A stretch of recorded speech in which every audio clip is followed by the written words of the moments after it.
عرب کو مذہبی نظام کی ضرورت۔ جزیرہ نما عرب کے باشندوں کے اخلاق اجتماعی زندگی کا جو مختصر حال صفحات میں گزشتہ میں مذکور ہے، اس سے خود بخود یہ اندازہ ہو جاتا ہے کہ ایسی قوم کے لیے کسی نظام کا وجود،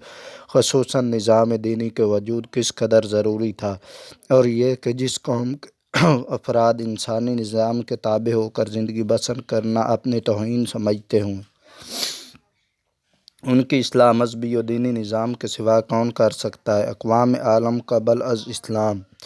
ظہر الفساد فی البر والبحر بما کسبت ایدی الناس الروم،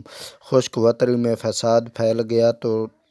تھا لوگوں کے اعمال کی وجہ سے۔ فساد، اخلاق بدکاری، قتل و غارت، رسوم بد اور اصنام پرستی کی وہ تاریخ جو عرب کے حالات میں بیان ہو چکی ہے،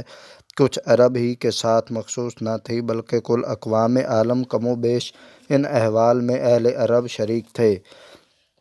فارس روم کی اس زمانہ کی تاریخ کا ایک ایک صفحہ اس بات کی شہادت دے رہا ہے کہ شراب نوشی، بدکاری، قتل و غارت اہل فارس و روم کے لیے روزمرہ کی زندگی کا ایک دلچسپ مشغلہ تھا،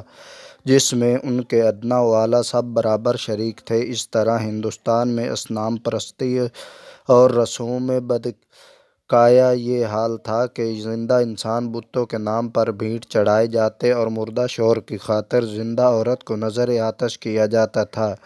جس کوشتی کی رسم کہتے تھے، اور یہ دونوں کام مذہب کے مقدس رسم سمجھ کر انجام پاتے تھے۔ اس طرح دوسری قومیں اور دوسرے ملکوں کا حال تھا۔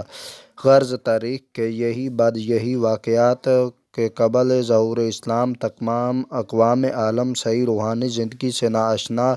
اور اس سے قطعاً بیزار تھیں، اور نہ صرف یہ بلکہ ان کے اجتماعی و اخلاقی زندگی نے بھی بد سے بدتر صورت اختیار کر لی تھی،